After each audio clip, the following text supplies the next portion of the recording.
Papo no Tucupi. Oferecimento: Governo do Pará, Banpará S.A. e Grupo Líder. A gravação do depoimento aconteceu no Teatrinho do antigo Instituto de Arte do Pará, hoje Casa das Artes, na manhã do dia 12 de dezembro de 2012. É o primeiro depoimento de uma série que pretendíamos gravar, o que acabou não acontecendo até o final.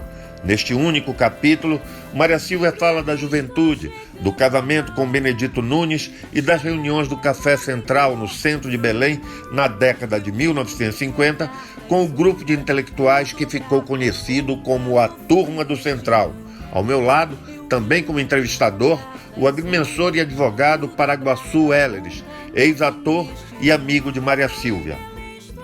Quais eram os cinemas que tinha em Belém? Tinha o Olímpia, que era de 1912. Olha, tinha o Olímpia, tinha o Iracema, o Nazaré, não, soube mais tarde, era Poeira, o nome dele, Cine Poeira.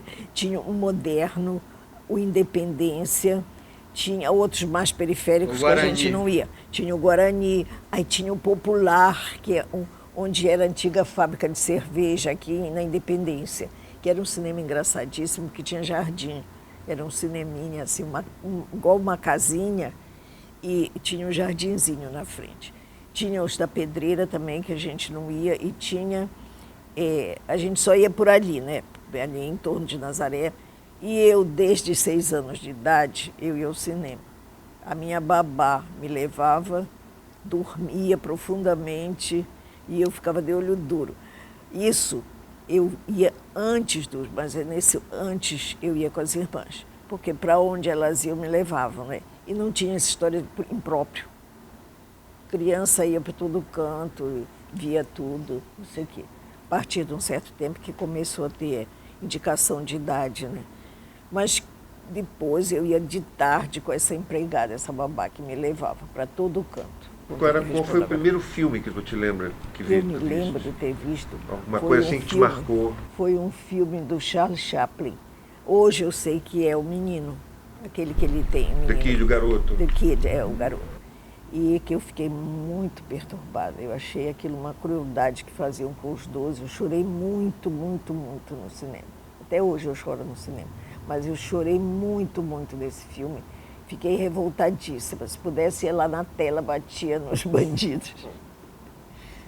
Mas era assim, o cinema era uma diversão nossa. Nós adorávamos cinema, todas as 4 irmãs. Íamos muito ao cinema. Meu pai e minha mãe não praticavam castigo corporal. O nosso castigo era: não vai ao cinema domingo. Era pior que a morte, sabe? E os nossos pais eram muito solidários. Se a mãe botava de castigo, a gente ia: papai, deixa a gente... Não, sua mãe botou, não adiantava. Se o papai botava, a gente: mamãe, pede papai. Não, botou, está de castigo. Era um saco eles serem solidários. Meu pai era do Marajó, de Moná, né? Então as minhas tias do Marajó, quando queriam dizer que uma pessoa era bonita, falavam assim: alva. É engraçado que alguém é alvo aqui no Pará, né? E lá em casa não tinha nenhum tipo de preconceito. Isso influenciou a tua formação religiosa, Luciana? Olha, eu acho que a mamãe também não obrigava ninguém a fazer nada, sabe? Ela só achava que a gente devia se comungar pela primeira vez quando já compreendesse o que era. Então não teve essa história de comungar com 6 anos de idade. Não sei. Você é católica? Mais ou menos, católica brasileira, né? Silvia, naquela época tinham, da sua juventude, infância, tinham 2 jornais principais, a Província e a Folha, né? E o Estado do Pará. O Estado, perdão. Não tinha província, não, tinha o Estado do Pará. Não tinha província? A província vem depois? Não, a província já tinha estado toda aquela confusão de tiroteio, já não tinha mais. Ah, certo, nos anos 20, né? Foi exato. Não tinha mais. Qual era o jornal da casa? Olha, às vezes os 2, às vezes só um, às vezes os 2. Quando tinha alguma coisa interessante, porque Santana Marques é que escrevia nesse jornal e era conhecido do papai. Então ele telefonava, o papai dizia: olha, tem um artigo meu importante, e ele comprava. Mas eu não curtia muito jornal porque sujava a mão. E rádio? Rádio, minhas irmãs ouviam novela radiofônica religiosamente, que era na hora do almoço. Era PRC5? PRC5 com as novelas Renúncia, Ternura, não sei o que, eram os nomes assim. Eu não ligava muito, não. Dramalhões mexicanos, mas eram escritos aqui no Brasil? Não? Eram escritos no Brasil. E tinha as pessoas famosas, Otávio Cascais, era um dos maiores galãs, e assim. Mas eu não curtia muito. O Amoedo. Mário Amoedo, fazia sempre o pai ou o vilão, era uma voz assim mais... O Centeno também, né? Mas isso, já bem depois. Mas isso continuou muito tempo na Marajoara, na Rádio Marajoara. O Daniel, a Nilza Maria, a Mendara, todo mundo vinha da Rádio Marajoara. Mas aí nós vamos entrando na adolescência, coisa, aí você começa... Quando foi que você sentiu aí a sua primeira paixão, seu primeiro amor, seu primeiro namorado? Eu não posso nem dizer, porque foi um professor meu, eu adorava, ele não sabia, era paixão, como é que se diz, oculta. Adorava ele, achava maravilhoso. Depois não me interessava por ninguém, porque eu era apaixonado pelos atores de cinema. Não dava para comparar, né? Então, não ligava muito para essas coisas. Estava no outro mundo. Um mundo muito mais interessante, muito mais cheio de charme do que aqueles meninos bobos que só falavam em futebol. E as primeiras festas? Isso eu adorava. Dançar eu adorava. E como nós tínhamos muitos amigos, eu, quando comecei a dançar em festa, porque aquele tempo ninguém ia muito cedo, não. A gente ia mais tarde, né? Assim, com 18 anos que a gente começava a ir em festa. Então, eu tinha os pares já assegurados, que eram os irmãos das minhas irmãs mais velhas, que me consideravam assim, irmão menor, né? Então me tiravam para dançar. E tinha uma turma grande, porque nesse tempo também a minha irmã tinha começado a tomar conta do Teatro do Estudante, junto com a Margarida Esquiva-Zappa. Então, porque o Teatro do Estudante estava em contato com a União Acadêmica, e a minha irmã era da União Acadêmica. Angelita. Então ela tomava conta dessa parte, não representando, mas assim, administrativamente, da parte do Teatro do Estudante, junto com a Margarida Esquiva-Zappa. Então ensaiavam lá em casa, porque era grande, essas coisas assim. E eu, dedicadíssima, né? Fazia bainha, costurava roupa, não sei o quê. Nunca tive vontade de representar, né? Nunca. Nunca tive a menor vontade de subir num palco. Mas adorava o trabalho por trás, sabe? Então eu fazia todas essas coisinhas assim e também estudava as peças, sabia tudo direitinho, mas nada de me botar no palco.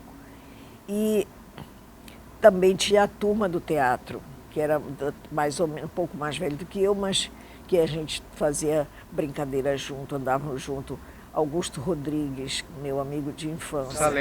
Saleal, o José Santos, irmão do Roberto Santos, que mudou para o Sul, o Zé Santos, que era um grande ator, enfim, uma turma, inclusive os mais velhos, como o Cascais, que também era do Teatro Estudante. E então tinha essa turma, a gente ia para a festa de turma. Agora, ia sempre com o papai, né? Não tinha essa história de ir sozinho para a festa como hoje. A gente ia com o papai e tinha essa turma, amiga mesmo, mas amiga, que não se separava. Então a gente dançava, brincava, era muito bom. E o que tocava nessas festas, Maria?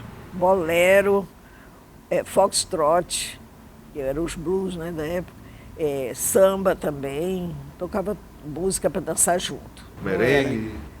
Não, merengue é depois.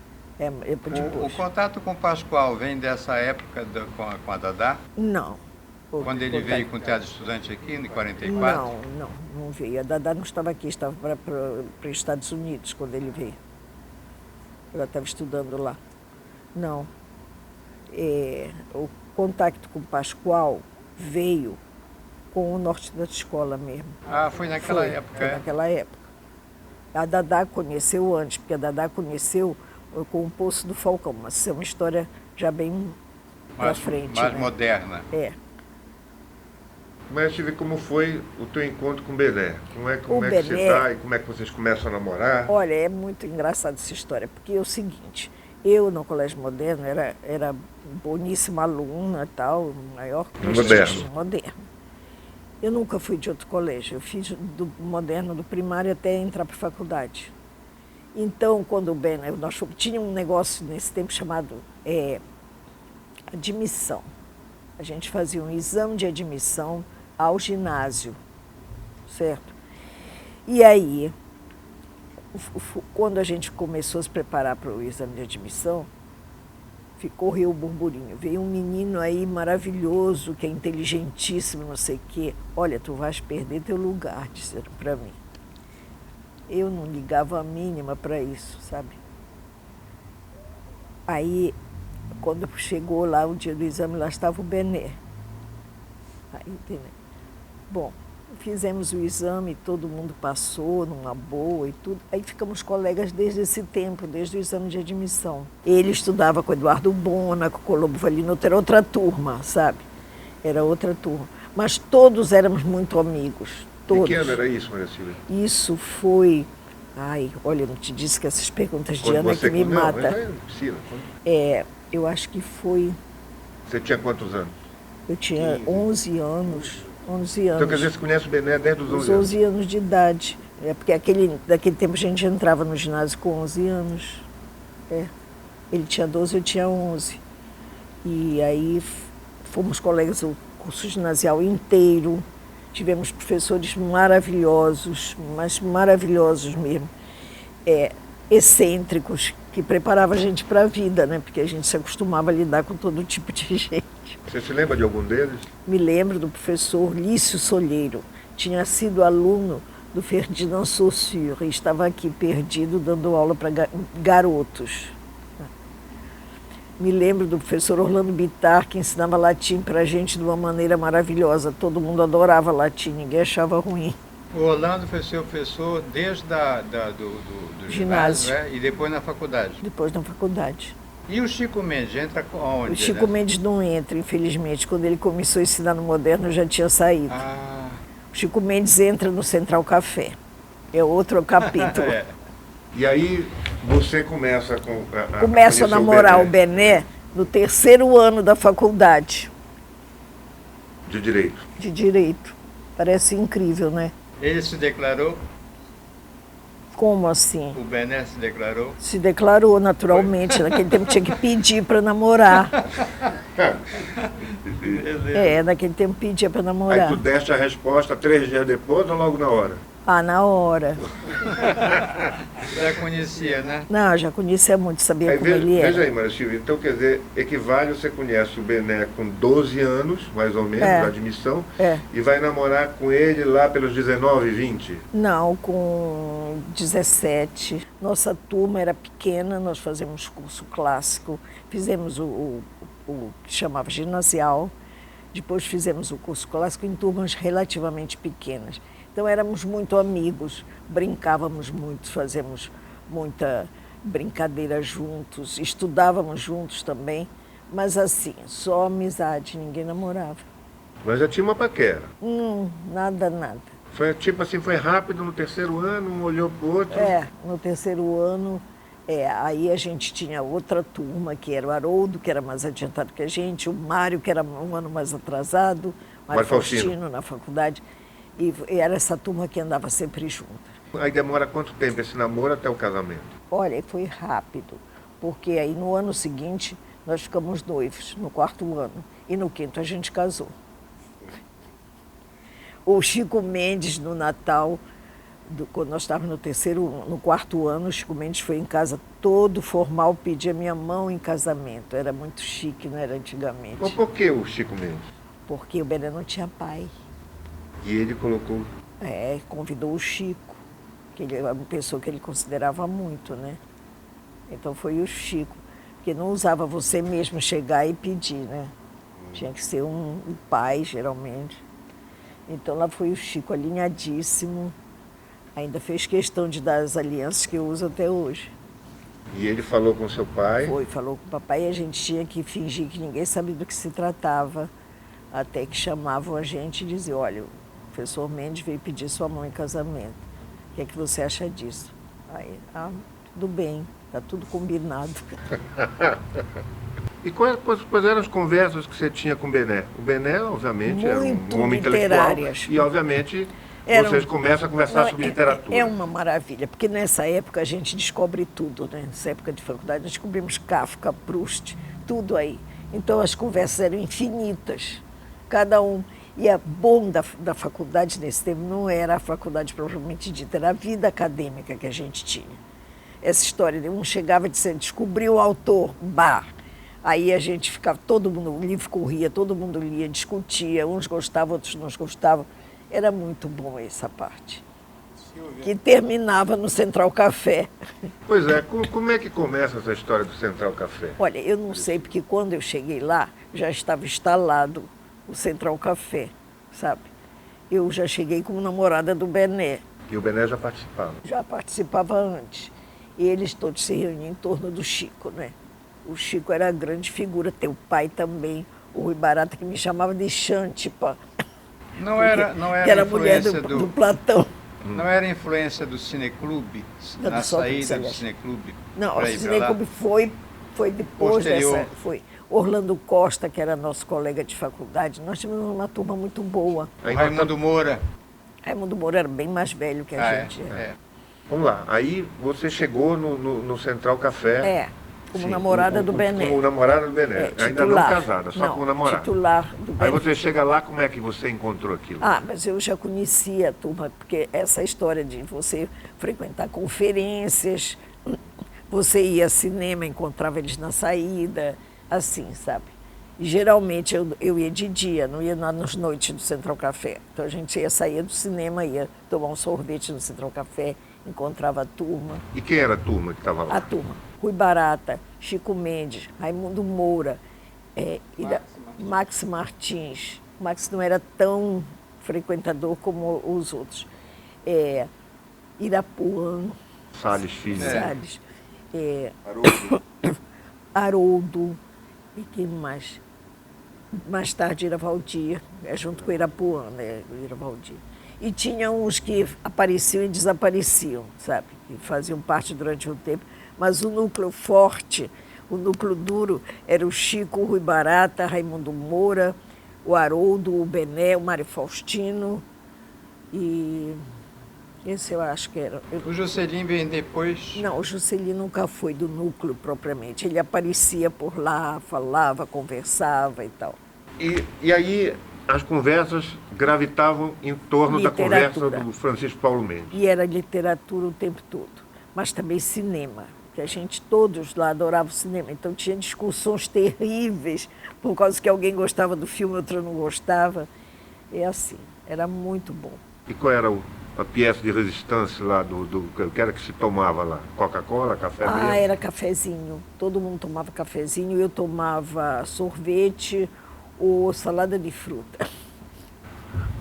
As ideias, o que se conversava lá, obviamente, é o que se vem dizer que é a mais brilhante geração de intelectuais da literatura feita no Pará, que foi chamada geração de 45. Sabe que Chico? A gente lia muito. E os mais velhos tinham maior paciência com os mais novos, que éramos nós, né? O Chico, teu pai, eles tinham muita paciência, forneciam livros, diziam, aconselhavam a gente que tinha que ler, sabe? Ouviam as nossas conversas. E foi assim que o Chico fez do Mário poeta, né? O Chico era uma pessoa que estava treinado para tudo, né? E sempre no sentido de democracia, de liberdade de pensamento, essa coisa. Ele era muito legal, o Chico, nesse ponto. E aí essas conversas saíam muito. Outro que aparecia lá, o Cléo. Cléo Bernardo. O Cléo também. O Cléo, me lembro muito bem do Cléo, aquela figura toda de branco, muito interessante o Cléo. Pois é, e naquela época, Maria Silvia, o mundo vivia o pós-guerra, né? Vivia aquela reconstrução, tinha um recado do Estado de Israel. Rui Barata era deputado estadual, frequentava a hora. E a política lá, ela permeava também. Muito, se falava muita política. A gente tomava partido em tudo. Por exemplo, a guerra, me lembro quando começou a Guerra da Coreia, nós éramos absolutamente contra, essas coisas assim, a gente tomava partido tudo. E poemas foram feitos ali? Maravilhosos poemas. Foi aí que o o Mário começou a escrever poemas e o Rui já escrevia há tempo, isso cada vez melhor, né? O Rui era uma espécie assim de departamento da poesia, né? Da mesa. E o Bené era poeta, começou como poeta. Não, mas ele... Aí ele desiste da poesia. Não, ele percebeu que não era dele aquela, né? Aí desistiu. Porque naquele momento também, mas o senhor começa o caderno suplemento literário. Arte e Literatura, né? Caderno literário da Folha do Norte, dirigido pelo Haroldo Maranhão, que ele vai de 46 a 51. Exatamente. Pois é. E aí, como eram feitos esses... Olha, eles tinham também um convênio com uma companhia que trazia artigos dos melhores escritores, uma distribuidora. Então você tinha Murilo Mendes, você tinha Drummond, que mandava, essa agência mandava os trabalhos desses estrelas da literatura brasileira, que iam junto com os nossos daqui. Tinha o João Mendes, que mora hoje no Rio e que também fazia poesia, que desistiu depois, fazia poesia e ilustração. Esse também era um aluno do Chico, que o Chico levou para lá. Então era assim, alguém conhecia alguém bem dotado, lá esse fulano ia para a roda e falava, e todo mundo tinha voz. E essas reuniões duram até quando? Olha, e nós ficamos frequentando mais esporadicamente depois que nós passamos a morar num Marco, porque nós não tínhamos carro, era muito difícil a condução. Chegava uma certa hora, não tinha mais condução, parece que era meia-noite, não era Pará? Meia-noite não tinha mais condução para lá. Então nós começamos a ir menos no Central Café. Mas enquanto a gente não passou para essa casa onde moro até hoje, a gente ia frequentemente, vamos dizer, umas 3, 4 vezes por semana. Isso dura mais ou menos até 59, 60? Não. 60. Dura até um pouco mais. 60, até antes do golpe de 64? Já um pouco antes de 64 já estava... 61, 60, 61, né? Mais ou menos. Agora, Maria Silvia, tem a história das tias do Bené que moravam na Gentil Itancu. Essa história que história é o seguinte, me conta aí. As tias do Bené, o Rui Barata quer dizer que era um coro grego. Então elas moravam, o Bené morava com elas, porque o Bené é filho póstumo. Quando ele nasceu, o pai dele tinha morrido há um mês atrás. Então Dona Maria voltou para a casa das tias e elas eram 7 tias, sendo que uma era tia das tias. Então viviam todas lá em comunhão e era uma maravilha aquela casa, porque é um modelo que não existe mais. São aquelas solteironas que cuidam da vizinhança inteira, que fazem os bolos, os doces e que cuidam quando adoece. Elas eram assim o tesouro do quarteirão, conheciam todo mundo, tinham uma linguagem peculiar, uma linguagem familiar muito interessante. E, por exemplo, exibes. Exibes era uma palavra usada para chamar atenção e também para caracterizar alguém que estava se mostrando. Então, quando a nossa tia dizia assim, olha, fulano é exibes, ou fulano está exibes, é porque estava se mostrando demais, sabe? Usava para as crianças. Também quando elas queriam chamar atenção para alguma coisa, olha ali, exibes, também já sabia o que era, né? A própria figura da Dona Maria, a mãe do Bené, não é? Era ótimo. Ela era ótima. Tinha um código próprio. Código próprio. Até para determinar, por exemplo, se uma pessoa era muito trabalhador, falava assim, é um Felício. Porque elas conheceram algum Felício que era trabalhador, né? Então elas inventavam essa linguagem que as pessoas de fora passavam batido. Tem a história também dos cachorros do Bené, né? Que ele gostava muito de cachorro. Foi o seguinte, o Bené sempre gostou muito de cachorro. E o Rui Barata deu um cachorro para o Bené, que ele já não aguentava mais esse cachorro, deu para o Bené, chamado Oscarito, esse cachorro. Esse cachorro era totalmente louco. Louco. Todo dia, quando o Rui Barata passava, buzinava. Ele gritava, parecia um doido, com a buzina do Rui Barata. O Rui Barata fazia essas safadezas. Passava altas horas da noite, buzinava, o cachorro berrava. Era o cachorro do Bené. Era o Oscarito. E depois ele passa a ter outros cachorros também. O Bené tinha uma afinidade grande com os cães. Nós todos, nós sempre tivemos cachorro em casa. Agora que eu não tenho gato só. Eu me lembro da Tônia. A Tônia, tão bonitinha, que era beba Coca-Cola, né? Era uma cachorrinha nossa, toda branca, com um oval marrom, que a gente disse que era para escrever beba Coca-Cola.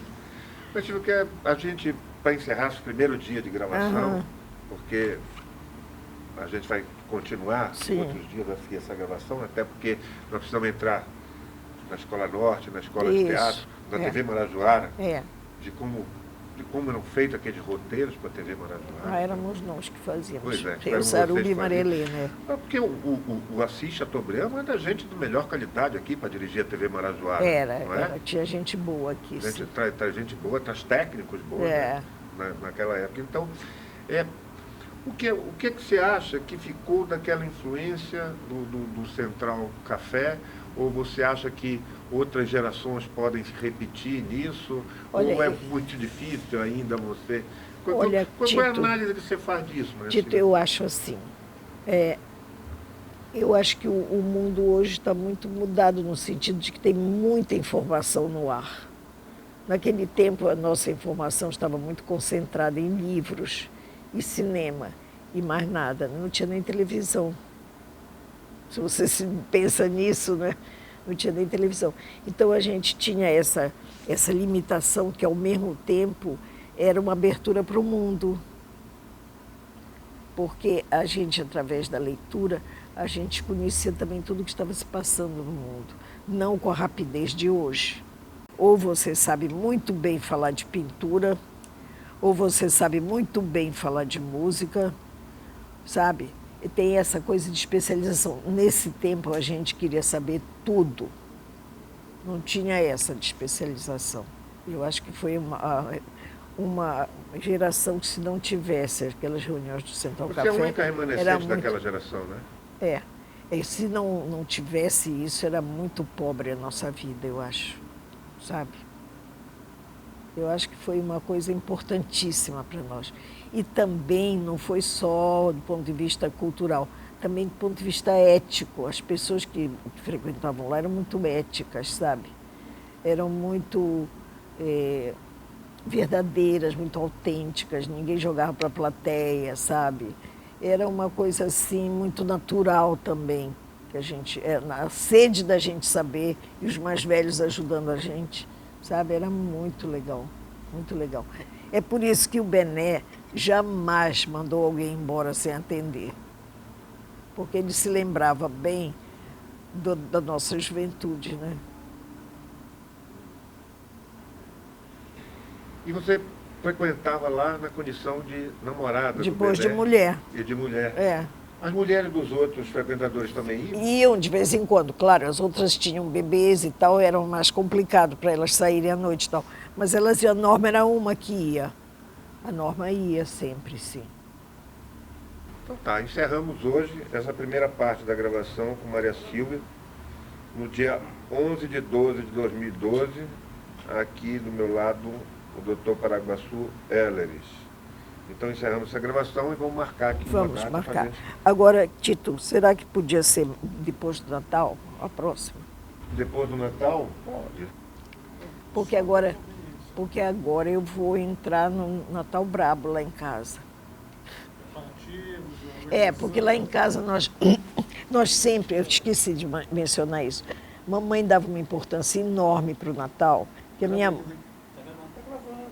sabe, ela dava uma importância enorme para o Natal. Naquele tempo não tinha árvore para comprar nas lojas, ela fabricava árvores de Natal com um negócio de madeira assim, que metia os galhos de papel crepom, arame com papel, era tudo feito. Ela dava uma importância enorme. Quando ela morreu, a minha irmã segunda, a Celina, passou a fazer tudo que a mamãe fazia.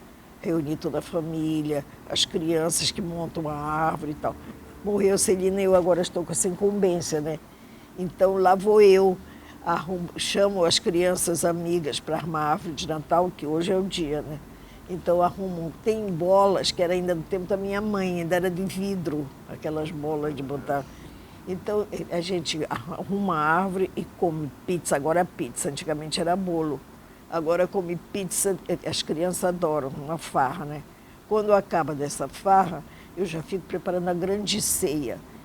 Vão normalmente em casa ceiar cerca de 50, 60 pessoas no dia do Natal. No dia do Natal, no dia 24 ou no dia 25? Porque eu acho que deixar... Não, jantar. Eu deixo as pessoas ficarem nas suas famílias dia 24, né? E dia 25 vão lá para casa,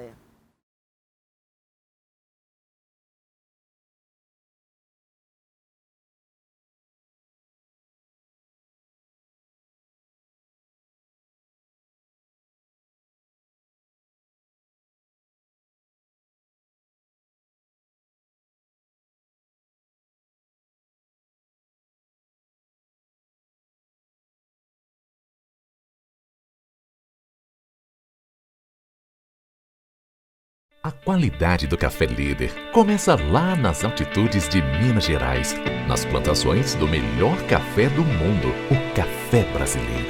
Da combinação dos melhores grãos de café do Brasil, nascem o sabor e o aroma refinados do café Líder. Sua nova embalagem preserva toda a qualidade e todo o frescor do seu sabor. Café Líder, agora em nova embalagem. Mais sabor, mais prazer. A restrição de crédito dói? Os juros te assustam? Volte a sorrir com a recuperação de crédito do Banpará. Redução de até 90% de juros e multas. Procure sua agência e negocie. Onde tem Pará, tem Banpará.